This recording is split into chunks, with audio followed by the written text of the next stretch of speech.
Question था कि ये जो क्वेश्चन है ये बहुत मतलब कि समझ में अभी तक बोर्ड वाले क्लास के बच्चों के लिए है कि अपने टाइम को कैसे मैनेज करें। सभी बच्चों को प्रॉब्लम आ रही है कि अगर हम स्कूल जाते हैं तो हमारे सेल्फ स्टडी को टाइम नहीं मिल पा रहा है, तो इस चीज़ को कैसे बैलेंस करा जाए, ये क्वेश्चन है। तो ये क्वेश्चन बहुत इंपॉर्टेंट है और ये डिस्कस करना भी बहुत ज़रूरी है। तो इसको कैसे मेंटेन करा जा सकता है, तो इसमें ना हमें बहुत अपने आपको क्या करना पड़ेगा, परसिवरेंस एक वो होता है, दृढ़ता, अपने आप को परसिवरेंस से काम करना पड़ेगा। थोड़ा पढ़ना है, सटीक पढ़ना है, लेकिन क्वांटिटी से पढ़ना है। ठीक है, क्वांटिटी से कैसे पढ़ोगे? जैसे मान के चलो हमें 1 घंटे की बात कर रहे हैं, रोज आपने 1 घंटा बैठकर मैथ्स करी, तो अगर आपने ऐसा करा कि वीक में 6 डेज आपने वो रोज 1 घंटा दिया ना, वो इनफ है, उसमें फिर आपको प्रॉब्लम नहीं आएगी। लेकिन आप ऐसा कर रहे हो कि 1 दिन पढ़ रहे हो, 2 दिन का गैप ले रहे हो, 2 दिन पढ़ रहे हो, फिर 2 दिन का गैप ले रहे हो, उससे बात नहीं बनेगी। तो परसिवरेंस होना आपको बहुत जरूरी है। दूसरा, स्कूल को लेकर सबसे इंपॉर्टेंट है, स्कूल के 6 आवर्स और ट्यूशन के 3 आवर्स को मिला देते 9 आवर्स का आपका ट्यूशन और स्कूल का टाइम हो गया। उसके बाद आप कैसे मैनेज करोगे? 9 आवर्स की हेक्टिक डे के बाद सेल्फ स्टडी का टाइम नहीं मिल पा रहा, सबसे इंपॉर्टेंट यही तो है। तो इसको कैसे मैनेज करा सकता है? देखो, प्रॉब्लम है, इसको सोल्यूशन ढूंढना पड़ेगा। तो आप समझिए, जैसे आपको ऑफ मिलते हैं स्कूल्स के, जैसे कोई भी इवेंट हो गया, स्कूल में इवेंट है, या फिर कोई दिवाली ब्रेक मिल रहा है, या फिर कोई आने वाले टाइम पे आपकी छुट्टियां मिलेंगी, तो उन छुट्टियों को यूटिलाइज करना है आपको। ठीक है, वो अपने टाइम को वहां पर इन्वेस्ट करना है, उन डेज को इन्वेस्ट करना है। दूसरा, हर स्कूल में आपको स्कूल टाइम मिलता होगा सेल्फ स्टडी के लिए। कैसे? लाइब्रेरी पीरियड हो गया, स्पोर्ट्स पीरियड हो गया। स्पोर्ट्स पीरियड में मत जाओ, सब्स्टिट्यूशन पीरियड हो गया। अगर 6 पीरियड या 7 पीरियड स्कूल में हैं, तो 5 पीरियड चल रहे हैं, कंटिन्यूस पढ़ाई चल रही है, शायद 1 या 2 पीरियड फ्री मिल गया। 1 या 2 पीरियड फ्री मिल गया, तो उसमें या तो आप इधर उधर की बातें कर सकते हो, या फिर आप अपना उस पर क्या कर सकते हो, पढ़ाई कर सकते हो। तो वो आपको सेल्फ स्टडी का टाइम मिल गया वहां पर भी, तो वो भी तो टाइम आप ही के लिए है। दूसरा, अगर आपके पूरे दिन में बात करें तो 6 घंटे आपके स्कूल के हो गए और 3 घंटे आपके ट्यूशन के भी निकाल ले, तो 9 आवर्स के बाद भी आपको 2 घंटे की कम से कम या 3 घंटे की सेल्फ स्टडी का टाइम निकालना ही निकालना है। 3 घंटे का टाइम कैसे निकाल सकते हैं? या तो आप वो मॉर्निंग टाइम दीजिए या वो इवनिंग टाइम दीजिए। उसके साथ साथ देखो, अगर आपने सुबह का टाइम दिया तो शाम को रिलैक्स करिए, शाम का टाइम दिया तो सुबह रिलैक्स करना है। मतलब ऐसा नहीं है कि अपनी तबीयत को खराब कर लेना है। 6 to 7 आवर्स की स्लीप भी लेनी बहुत जरूरी है, 6 से 7 घंटे का सोना भी बहुत जरूरी है। ऐसा नहीं है कि हम पढ़े जा रहे हैं, तबियत खराब हो गई। तबियत खराब के टाइम जो हमारी परसिवरेंस है वो बिल्कुल ब्रेक हो रही, कॉन्टिन्यूटी ब्रेक हो रहेगी। भाई तबियत खराब हो गई तो आपके 7 दिन आपने जो पढ़ाई करी कॉन्टिन्यूस दिन रात जागकर, और अगले 7 दिन बीमार पड़ गए, उससे भी काम नहीं चलेगा। तो आपको क्या करना है, एक टाइम स्लॉट लेना है, या तो आप इवनिंग का स्लॉट ले लो, नाइट का, या फिर सुबह का स्लॉट ले लो, जिसमें आप अपने सेल्फ स्टडी को टाइम दोगे। मेरे हिसाब से बेहतर टाइम आपके लिए सुबह का टाइम होगा, या फिर आपको उसको 2 टाइम में भी कन्वर्ट कर सकते हो। सुबह 1 घंटा, शाम को 2 घंटे, आप इसको इस तरीके से ब्रेक कर भी कर सकते हो। लेकिन 6 घंटे की नींद लेना भी बहुत जरूरी है। अगर आप नींद नहीं लोगे, खाना नहीं खाओगे टाइम से, तो भी वो बहुत बेकार हो जाएगा, आपकी हेल्थ पर इफेक्ट करेगा। बोर्ड का टाइम नजदीक आ गया है। अच्छा, एक चीज और बहुत इंपॉर्टेंट, मैं अभी इसका एक शॉर्ट वीडियो भी बनाने वाला हूँ।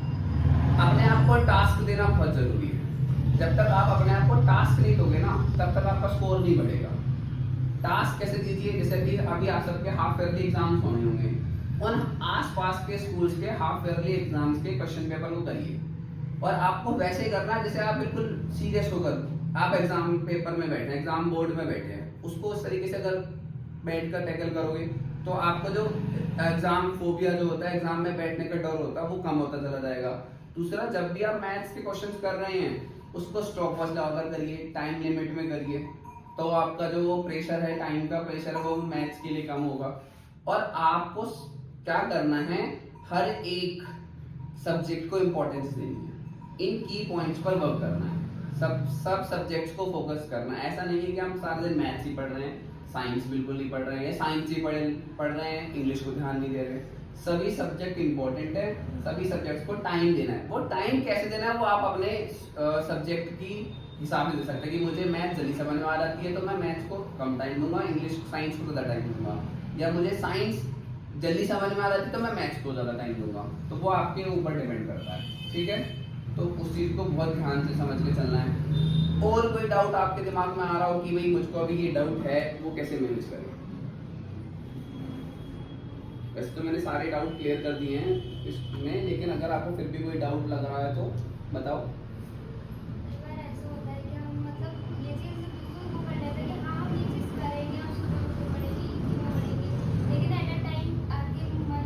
हाँ, मतलब ये बात बिल्कुल सही है कि हमने दृढ़ निश्चय बना तो लिया कि आज से हम ये काम करने वाले हैं, लेकिन उसको ज्यादा दिन तक कंटिन्यूस नहीं करो, उसकी मोटिवेशन खत्म होती जाती है। कि पहले आज मैंने आपको मोटिवेशन देकर भेजा ट्यूशन से, तो आप मोटिवेट रहे, कितने दिन, 2 दिन रहे, 3 दिन रहे, 4 दिन रहे, उसके बाद फिर वो मोटिवेशन डाउन हो गया। तो मैं हमेशा से बोलता हूँ कि अपनी किसी के कहने पर मोटिवेट नहीं होना है, या किसी के कहने पर नहीं पढ़ना है। आपके पढ़ने का मोटिव आपका खुद का होना चाहिए। कुछ जैसे मेरे पढ़ाने का मोटिव है कि मैं एक अच्छा फेम कमा सकूं, आपके पढ़ने का मोटिव होना चाहिए कि मैं अच्छे मार्क्स ला सकूं, जिससे कि मेरे पेरेंट्स का नाम हो सके या मेरा नाम हो सके। मैंने पहले भी बताया था, पहले भी एक वीडियो में जिक्र करा है कि एक स्टूडेंट का पढ़ना या एक घर में से किसी बच्चे के अच्छे मार्क्स आना उस घर के लिए, उसके टीचर के लिए, उसके माँ बाप के लिए और उस स्कूल के लिए और उस आसपास के क्षेत्र के लिए वो नाम रोशन करता है। सिर्फ एक बच्चे का नाम नहीं होता, वो उस पूरे एरिया का नाम रोशन करके जाता है। तो अपनी मोटिवेशन खुद बनाओ। मतलब मैं आपको 2 दिन तो मोटिवेट कर सकता हूँ, तीसरे दिन आपकी मोटिवेशन ऑटोमेटिकली डाउन हो जाएगी। तो अपने गोल्स खुद सेट करो, अपनी अचीवमेंट खुद वो करो, और उसके लिए जो आपका है ना, आप अपने आप को छोटे छोटे टास्क दो। जैसे कि आज मैंने टास्क दिया कि मुझे मैथ्स में 50 क्वेश्चन का टास्क दे दिया, तो वो मुझे ज्यादा 50 क्वेश्चन नहीं होंगे ना, मैं अपने उठूंगा नहीं। तो वो जब छोटे छोटे टास्क दोगे ना, वो क्लियर होंगे। साइंस में आप अपने आप को टास्क दो कि ये टॉपिक कंप्लीट करने के बाद ही मैं उठूंगा, तो वो जो है आपका जो मोटिवेशन है वो बनी रहेगी।